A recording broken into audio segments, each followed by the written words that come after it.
Inventories climbing, something we got to be aware of. It's one of the little measurements, KPIs that I keep looking at. So we'll look at that, as well as do energy saving windows really save you money. And we'll also look at bank owned properties, Mountain View Home of the Week, Apple Home of the Week, and the 40 days on market report. Let's get moving here. Do dual pane windows, triple pane windows really save you money? In a way, they do, yeah, but they cost money to put in. So what's the ROI on it? It really depends on the size of your home, other factors. If your house is insulated, if you have energy saving features like upgraded, higher SEER, more efficient HVAC system, and where you sit. Do you have trees in your yard that help block the sun when it's hot? You do save money. You do get an ROI on it when you sell your house. If you have a house that you sell with older, original single pane windows, it shows the buyers that you haven't done all the upgrades necessary, and you won't get a premium for your house and drop it down a little bit as far as expectations are concerned. They say you save $465 per year. That depends on the size of the house and all these other things that I mentioned before. But do they really save you money? Because you're looking at about $450. When I put my windows in, they were about $450 a pop. Put them in. It was not cheap. And when you have 14, 15, 16, or even 20 windows in your house, it's a lot of money. It's a big, huge investment. You do get that back over time as far as being more efficient, because the older windows, if they rattle, they're letting air into your house, whether it's hot air on a hot day or cool air on a cold day. Point is, it's not as efficient as before. It's a very small amount of efficiency that you gain, but it's enough that it'll pay you back over years. It was one of the first things we did 20 years ago. So if I get an average of $250 per year, it still doesn't make up for the actual cost. I understand that. But I did it because, one, I wanted it, the utility of it. I wanted to enjoy more efficiency, but also I knew that it was a good ROI. When we bought this house, it was original, everything, didn't have HVAC.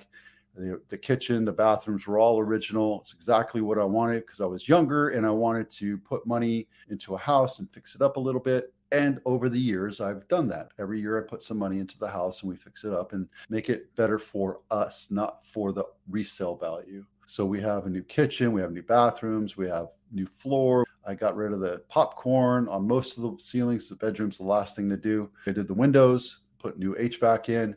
It's one of the things that people expect when you're buying a house, and when you're reselling your house, those are the expectations that go along with it. And when you don't do all the upgrades that compare to a model home, a brand new home, then you have to lower your expected return or your expected sales price. So once you get drafty, there's other things too that the article talks about. You're very welcome to go look at it. It's in my blog. The link to this article is in my blog, because otherwise that would be plagiarism, or I don't know. If you are buying a house or in the mode of buying a house, download this checklist and we'll walk you through all the different little things that you should look for in each room. And when you go and look at 4, 5, 6 different houses, it helps you compare and contrast apples to apples versus apples to oranges for each room. The new appliances, original appliances, dual pane windows, single pane windows, that kind of thing. So there you go. You can download that anytime and it's free for you to download.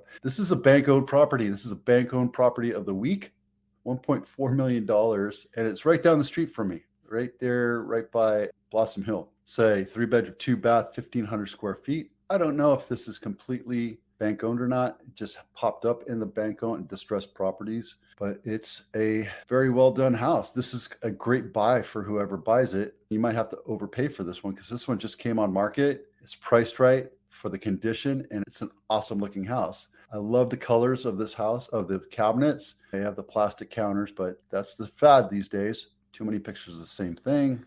So nice. What is that? That is a nice big blob of paint there. Looks like it was a flipped house that they lost their ass on. Why does it look like it's funny? The furniture looks like it's virtually staged. It's been on market 5 days, and it looks like there's going to be no open house. Okay, Mountain View Home of the Week, $2.5 million for a 6-bedroom, 3-bath, built in 1950. So this one was obviously updated and extended upon, because back in the 50s, they built 3 bedrooms. Yeah, there's an ADU back there. So it's like a little apartment, which is nice. But look at the difference from 1.5 million to 2.5 million. Depends, it's all location, right? I think this one's going to sell. It looks like it has an ADU, more like an apartment attached. I have some friends, some clients that are looking at something. This is actually perfect for them. It's a little bit out of their price range by a couple $100,000. So we'll see. That segment is brought to you by the Home Buyers Checklist, the home inspection checklist. The home inspection checklist is totally different than the home buyers checklist.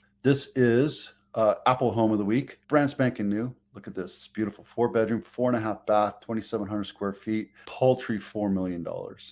Come on, guys. Don't get cheap. Buy this thing. This is an awesome house. It's brand spanking new. This is what you get for $4 million. I think we looked at this last week or the week before. This one's going to be on market for a while because it's expensive for the area. Typically, you're looking at about 2.5, 3 for these houses here. Peacock. Let's see how long this has been on market. 47 days. Yep. So this one is going to be on market, but they want to be a market maker.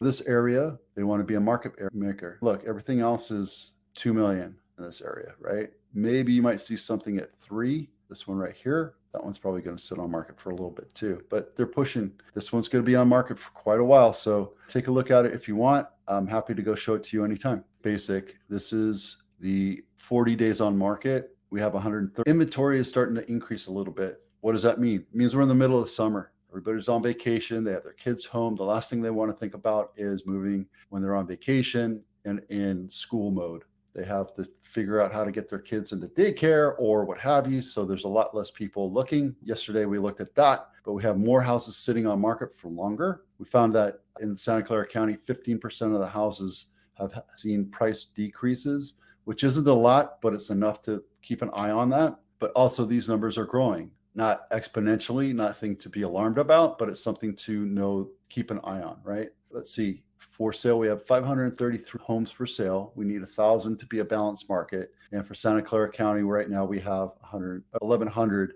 for sale, and we need that to be about 2,000 to make that a balanced market. There you go. If there's anything else you want me to look at, these numbers are totally basic. I try to keep it basic, but keep you on a consistent message of what's going on in our market and in the Bay Area, because my intention is so that you get more educated about what's going on in the real estate market. So when it's time to buy or sell a house, you have more intelligent conversations with me. I had a listing appointment yesterday, and we're talking about what's going on in every different part of the market.